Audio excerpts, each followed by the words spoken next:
Welcome to Climb a Mountain, an indie author's journey podcast diary.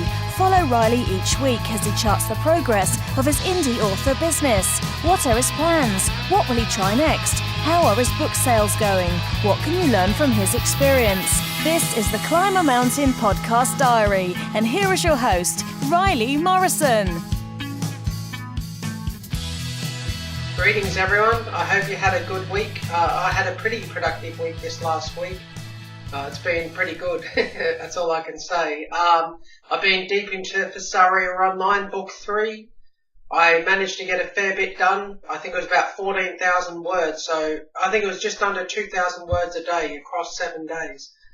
So that's pretty damn good. Other than the initial problems of struggling to get into it, I got over that fairly quickly and have been sort of right into it. I have edited a lot too, like gone back and added things or removed things or changed things, sort of stuff you do on a developmental edit level, I guess, because now that I've come at the book with a fresh pair of eyes, I've sort of changed some of my ideas, I guess.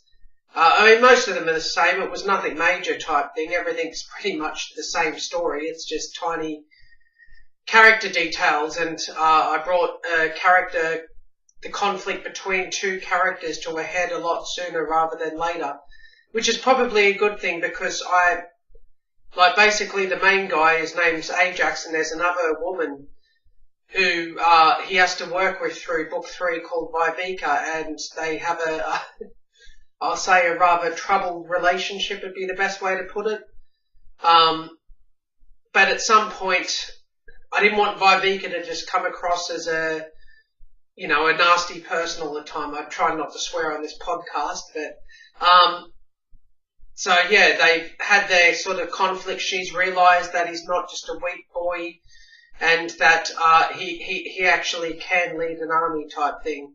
So anyway, I have done a fair bit of changes, extensive changes too, and everything I've written so far, I think I'm about 50,000 words into the book, or maybe a bit over now.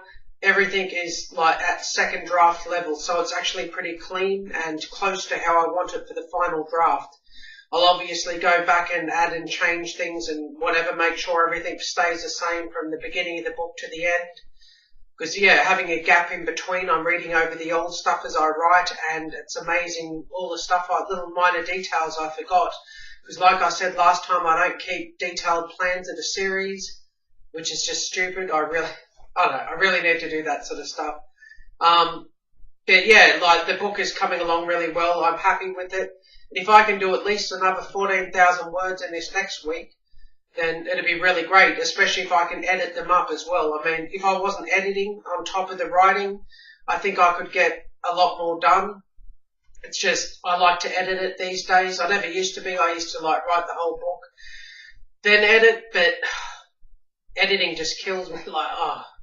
It's just tedious, I guess is the way to put it. Plus, as well, I like to change stuff on the fly. Like if I come up with a new and better idea, I like to add it into the book and then go back and change some stuff, minor stuff to make it fit, sort of thing. I mean, otherwise, if it's something extensive, what I'll do is I'll go back and just write in capital letters at the top of the chapter that here are the notes for the next draft. So when I go back over the book, I read all the capital letter stuff at the top and then incorporate it into the book. And if I don't do that, I find where I want to add something into the book, like say halfway through a chapter, and then I'll write the note there and say, look, insert this here when you come back to it. Stuff like that.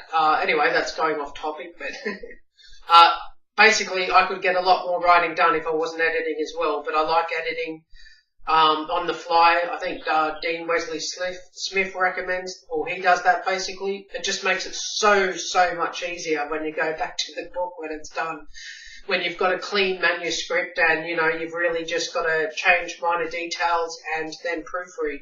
I mean, I suppose I'm just a lot more experienced writing that I don't really need extensive developmental editing anymore. I think the editing hell of Heir to a Lost Son and having that developmentally edited really helped me in that regard.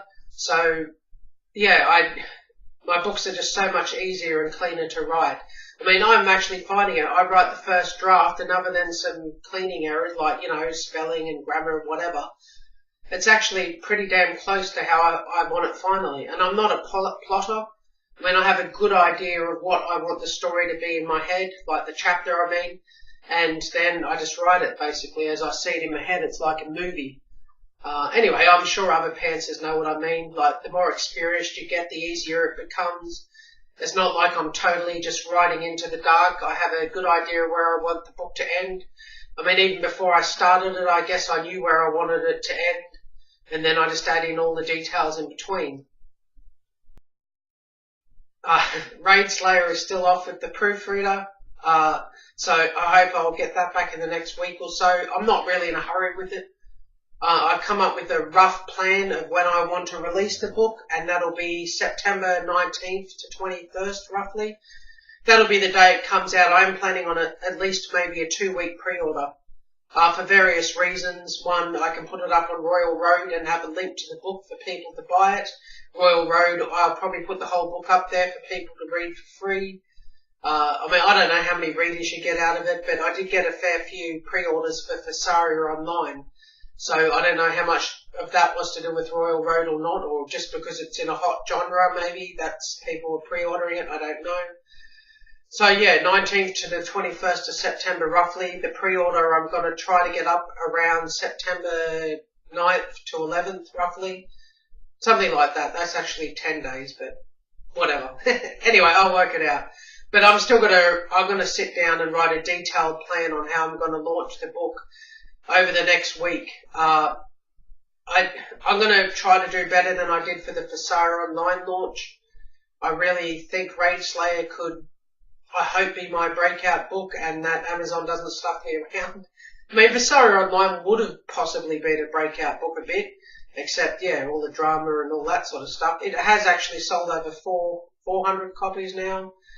And it's had quite a few borrows as well, at least according to Book Report. I mean, obviously the borrows would reduce drastically when Amazon cut page reads and that. I mean, because of all that sort of stuff, I can't really say that Thesaria Online had a normal book launch, I guess. So I don't know how much I can take away from it, like data-wise, and like the conversion between book 1 and 2.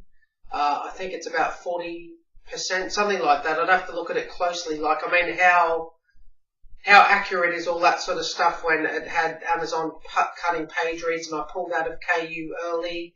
I mean, all sorts of stuff happened to it. So, and the page reads, I mean, are they reflective of the real page reads? Or, I mean, they just, especially for book 2, seem drastically lower than sales.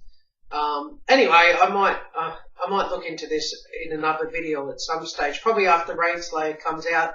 When I'm showing my book reports and stuff for that, I might show the Thesaria stuff as well and go into it a bit then. But I probably won't go into it in too much detail because, I mean, I personally don't have the experience to read too much from the data yet as an author. Like, I'm sure a much more experienced author than me who's, got multiple series out there, knows what they're doing, could read a lot more into the data than I ever could, at least for now. So hopefully I'll be there in their situation eventually, I guess. So over the next week, I'm going to write more of Thesaria. I really want to try to get more than 14,000 words done. Now, I'm not going to be on my own back if I don't, so that'd be great. I mean, I really hope I'll be in Act 3. Like, I'll just say the book's written in a 3-act structure. I really want to be in Act 3 by then. I'm drawing closer to the final showdown for Act 2, which is going to be against a character named Travis, which is actually named after my new beta reader I have for my litRPG. So I really hope he likes his character. It's actually a relatively important character. I mean, I think I've said before, I like the idea of adding beta readers, like named characters and stuff. Usually more than just a passing reference. I like to make them actually important characters if I can. I mean, if I had a dozen beta readers, obviously not, but I sort of, I like rewarding those people that help me, sort of thing. So I really hope to be in Act 3 by then, and then Act 3 shouldn't be too long, I don't think, maybe 10,000 words or something. So I think Thesaria Online is going to roughly end up at least 70,000 words long, I think. like book 3, which is sad because the other one, the books 1 and 2 were 47,000 words each. I mean, I have thought of breaking it into 2 books and everything. It's just, I mean, it's sort of side content. Like the main story is they've got to take down the Void, like the main bad guy, but what's happening in book 3 is like they're taking down a sort of side enemy so they can unify that area, like defeat the local threat so they can unify everyone in that area and then go march them off to face the Void.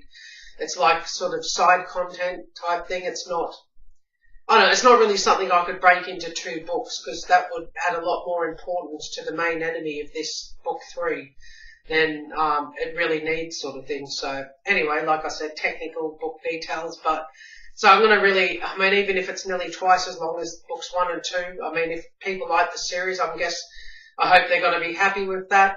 But still, it is probably best to have them roughly the same length, but my fault for making such an epic story, I guess, and then trying to fit it into 47,000 words and something, but yeah.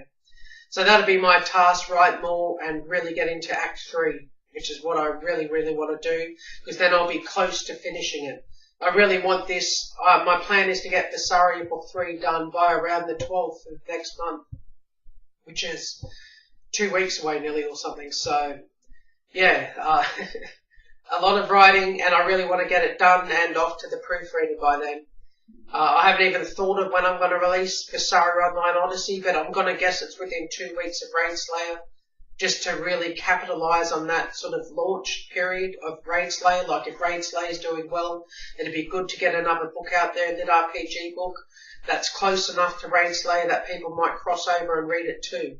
Like if they like Raid Slayer, they might go, oh, he's got this other litRPG series and it sounds a bit harem-y.